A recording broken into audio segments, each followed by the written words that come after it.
Hello friends, welcome to my channel. Friends, अगर आप pot gardening से जुड़े हैं तो कुछ स्टेप ऐसे हैं जिन्हें हमें फॉलो करना ही होता है। उसमें से एक स्टेप है रिपोर्टिंग। दोस्तों, आज हम इस पर डिस्कस करेंगे, ख़ासतौर पर उन प्लांट्स लवर जो कि गार्डनिंग से स्टार्टिंग जुड़े हैं और नर्सरी से नए नए प्लांट लाते हैं और कहीं ना कहीं रिपोर्टिंग के टाइम वो अपने प्लांट्स को खोते हैं। ख़ास तौर पर ये प्रॉब्लम परमानेंट प्लांट्स पर आती है, क्योंकि हमें समय समय पर परमानेंट प्लांट्स पर रिपोर्टिंग वर्क करना पड़ता है। दोस्तों, चूँकि गार्डनिंग एक नेचर वर्क है तो हमें नेचर सपोर्ट में ही इन वर्कों को करना होता है। तो वेदर ने हमें रिपोर्टिंग के लिए 2 सीजन्स दिए हुए हैं। एक तो फर्स्ट रेनी सीज़न और जो दूसरा है स्प्रिंग सीजन, बसंत ऋतु। ये 2 ऐसे समय हैं जिन पर हम अपना रिपोर्टिंग वर्क कर सकते हैं। तो दोस्तों, ख़ास तौर पर जो परमानेंट प्लांट्स हैं उनकी रिपोर्टिंग मेरे हिसाब से स्प्रिंग सीज़न एज ए बसंत ऋतु में बहुत इम्पोर्टेंट होती है, क्योंकि यही सीज़न ऐसा होता है जब हमारा प्लांट एक अच्छे टेकअप और ढेर सारे फ्लावरिंग के लिए स्टार्टिंग करता है।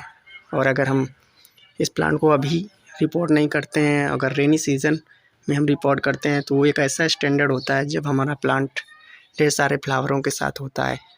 और उस समय अगर हम रिपोर्टिंग करते हैं तो हमारा प्लांट समथिंग 2 वीक के लिए डोरमेंसी में चला जाता है। तो हमें चाहिए कि हम स्प्रिंग सीजन में ही यह अपना रिपोर्टिंग वर्क करें। दोस्तों, अगर हम रिपोर्टिंग वर्क अपने प्लांट में करना चाहते हैं तो फर्स्ट तो हमें अपने प्लांट में 2 या 3 दिन पहले से ही अपने प्लांट में पानी डालना कम कर देना चाहिए, क्योंकि अगर हम इस वर्क को करते हैं तो हमारा जो प्लांट है वो हमारे पॉट से जो इसकी सॉइल है वो बड़ी आसानी से इसकी साइडें छोड़ देता है और हमारा प्लांट का जो रूट सिस्टम है वह डैमेज नहीं होता है। रिपोर्टिंग पे से फर्स्ट हमें एक वर्क ये करना होता है कि जो भी ब्रांचें अनवांटेड हैं तो हमें उन्हें रिमूव करना होता है। अगर हम उस वर्क को कर लेते हैं तो जब हम रिपोर्टिंग करते हैं तो हमारे प्लांट में जो एक्स्ट्रा लोड बनता है प्लांट को ग्रोथ करने में, उससे प्लांट को रिलैक्स मिलता है और हमारा प्लांट ऐसी ब्रांचों पर फोकस करता है जो हमें चाहिए, जिनमें हमें ढेर सारे नए फ्लावर्स मिलते हैं। इसके लिए हम गार्डनिंग टूल्स का यूज़ करके, या अगर आपके पास गार्डनिंग टूल नहीं है तो किचन टूल्स के सारे भी हम अपने इस काम को बड़े आसान तरीके से कर लेते हैं। जैसा कि आप देख रहे हैं कि मैंने अपने इस प्लांट की रिपोर्टिंग से पहले इसे 2 या 3 दिन पहले से ही पानी देना बंद कर दिया है और यह मेरा प्लांट 3 इयर्स ओल्ड प्लांट है जो कि एज ए कटिंग ग्रो है। और आप देख रहे हैं इसका डेवलपमेंट बहुत अच्छा है। तो आप भी इस तरीके से गार्डनिंग स्टेप्स का यूज़ करके अपनी पॉट गार्डनिंग को बहुत ही खूबसूरत बना सकते हैं। तो दोस्तों, देख रहे हैं कि बड़े आसान तरीके से इस तरीके से आपका प्लांट आपके पॉट से बड़े आसानी से बाहर निकल आता है। आप देख रहे हैं मेरे प्लांट का जो रूट स्ट्रक्चर है बहुत ही अच्छा है। तो दोस्तों, आगे के स्टेप में मैं बताऊंगा कि किस तरीके से आप ज़्यादा अपने प्लांट की रूट सिस्टम को ज़्यादा छिड़कानी ना करके बड़े आसान तरीके से रिपोर्टिंग वर्क करेंगे, जिसका कि प्लांट बहुत ही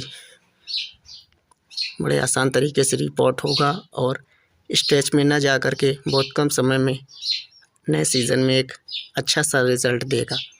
दोस्तों, इस टूल के माध्यम से आप बड़े आसान तरीके से इसका स्टार रूट सिस्टम को काट लेंगे। अगर आपके पास ये टूल नहीं भी है तो ओनली 10 रुपीज़ में आपको ये ब्लेड मार्केट में अवेलेबल है। आप ओनली इस ब्लेड के माध्यम से अपने प्लांट के इस रूट सिस्टम को बड़े आसान तरीके से काट सकते हैं। तो आप देख रहे हैं कि इस तरीके से बड़े आसानी से बिना प्लांट को ज़्यादा डैमेज करे बड़े आसानी से आप इस प्लांट के स्टर रूट बाउंड को कंट्रोल कर लेंगे दोस्तों। तो आप देख लीजिए कि कितने आसान तरीके से बिना ऊपर की लेयर को छेड़े मैंने अपने प्लांट्स के इस एक्स्ट्रा रूट सिस्टम को काट लिया है दोस्तों। देखिए कि किस तरीके से प्लांट क्यों टेकअप नहीं कर रहा था। तो ये वर्क ऐसे हैं कि जिनको आपको करना ही होगा। अगर आप इस तरीके का वर्क रिपोर्टिंग में डरते हैं तो अपनी पॉट गार्डनिंग को आप ज़्यादा दिन तक आगे नहीं बढ़ा पाएंगे और कहीं ना कहीं प्लांटों को खो देंगे। तो बिना हिचक के आप गार्डनिंग के इस स्टेप को बड़े आसान तरीके से अपनाएं और अपने प्लांट्स को बहुत ही खूबसूरत बनाएं। प्लांट के एक्स्ट्रा रूट सिस्टम को हटाने के बाद दूसरा जो इम्पोर्टेंट पॉइंट है वह है सॉइल मिक्सचर। दोस्तों, किस तरीके का हम सॉइल मिक्सचर अपने प्लांट की पॉट में रिपोर्टिंग के टाइम ऐड करें। ख़ास तौर पर इसके दो स्टेप हैं गार्डनिंग के, कि एक तो इंडोर गार्डनिंग है और दूसरा है आउटडोर, जिनमें हमें ढेर सारे फ्लावर लेने होते हैं और कम से कम हिबिस्कस प्लांट को मिनिमम 6 घंटे की धूप चाहिए। तो ऐसे प्लांट जो बराबर 6 घंटे धूप में रहेंगे तो जाहिर सी बात है इन्हें वाटर सिस्टम, इनकी सॉइल में एक ऐसा सिस्टम होना चाहिए जिनमें पानी की स्टोर करने की क्षमता भी बहुत अच्छी हो। क्योंकि अगर हम इंडोर गार्डनिंग के हिसाब से अगर इनका भी सॉइल मिक्सचर बना देंगे तो कहीं ना कहीं हमारे प्लांट ढेर सारी धूप में डैमेज होंगे। तो हमें इसके लिए किस तरीके का सॉइल मिक्सचर बनाना होता है वह बहुत ही इम्पोर्टेंट है दोस्तों। ख़ास तौर पर एक चीज़ और इम्पोर्टेंट है कि हम ढेर सारी टिप्स देखते हैं और उनमें ढेर सारे आइडियाज़ हैं जो आपके साथ शेयर होते हैं। तो फर्स्ट तो ये कि हमें उन चीज़ों पर फोकस करना है जो बड़े आसानी से हमारे नेचर में अवेलेबल हों। हमें ढेर सारे इस टिप्स को फॉलो करके हम सिर्फ परेशान हो जाते हैं और एक थकाऊ सी गार्डनिंग करते हैं। तो मैं ऐसे गार्डनिंग का सहयोगी नहीं हूँ। मैं जब भी प्लांट को रिपोर्ट करता हूँ दोस्तों, मैं अपने लोकल की नेचर सॉइल का यूज़ करता हूँ और मेरे यहाँ की जो सॉइल है वो बहुत ही परफेक्ट है। क्योंकि हम जिस स्थान से हैं वहाँ यमुना और गंगा के बीच का पॉट है, जो कि एग्रीकल्चर के लिहाज से भी बहुत ही पॉजिटिव फील्ड है। तो मुझे इसमें कुछ एक्स्ट्रा नहीं करना पड़ता है। ये मेरे यहाँ की नॉर्मल सॉइल है और इसमें सेकेंडरी मैं काउडंग फर्टिलाइज़र का यूज़ करता हूँ, क्योंकि काउडंग फर्टिलाइज़र मेरे यहाँ ज़ीरो कॉस्ट में बड़े आसानी से उपलब्ध है।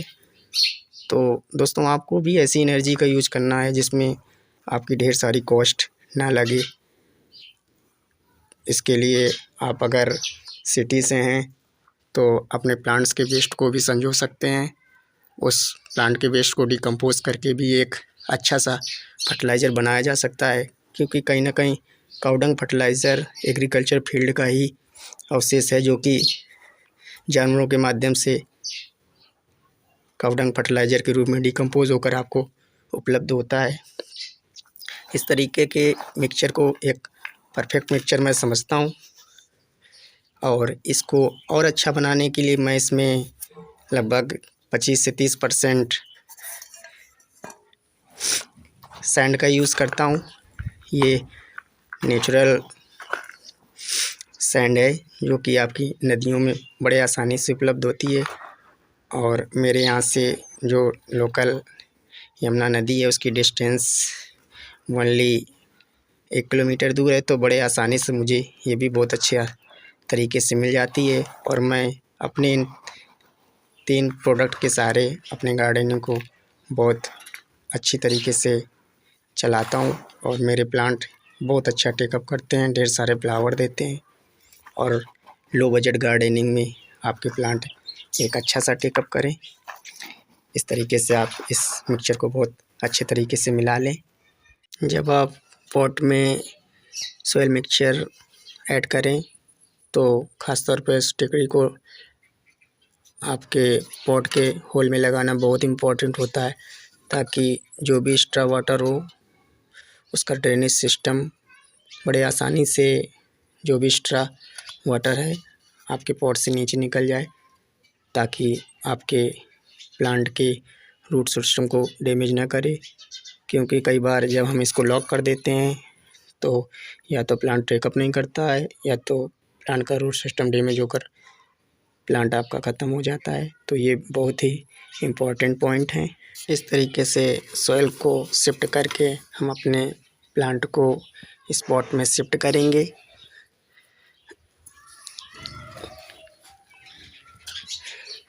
इस तरीके से करने पर कोशिश होगी कि कम से कम पॉट का जो ऊपर का भाग हो कम से कम 1 से 2 से 3 इंच तक खाली रहे, ताकि हम अपने प्लांट में जो भी पानी दें वो बड़े आसानी से रुक सके। क्योंकि आउटडोर प्लांट है, इसलिए हमें इस चीज़ का बहुत ही ख़ास तौर पे ख्याल रखना है। फ्रेंड्स, जब भी आप प्लांट की रिपोर्टिंग करें तो फर्स्ट बार जब आप पानी ऐड करें तो सिंपल पानी अपने प्लांट्स में ऐड ना करें। इसके लिए हाइड्रोजन पेरोक्साइड का यूज़ आप अपने प्लांट के साथ 2 से 3 ml कर सकते हैं, जिससे कि जब आप प्लांट रिपोर्ट करते हैं ना कहीं आपके प्लांट की रूट सिस्टम की कटिंग होती है, तो प्लांट्स के स्ट्रेस को कम करने के लिए ये एक बहुत अच्छा फार्मूला है। आप इसका ऐड करके अपने प्लांट्स को बहुत अच्छे तरीके से टेकअप कराएंगे। तो ये छोटे छोटे टिप्स हैं जो आप अपने और गार्डनिंग में फॉलो करके अपने प्लांट से एक अच्छा सा रिजल्ट पा सकते हैं। अगर आपको मेरा ये वीडियो अच्छा लगा हो तो मेरे चैनल को लाइक करें, कमेंट दें और चैनल को सब्सक्राइब करें, क्योंकि आपका सब्सक्रिप्शन ही हमारा सहयोग है, जिससे कि एक नए वीडियो आपके साथ शेयर हो सकें और एक दूसरे के साथ अच्छे नॉलेज शेयर हो सकें। Thanks for watching. Happy gardening.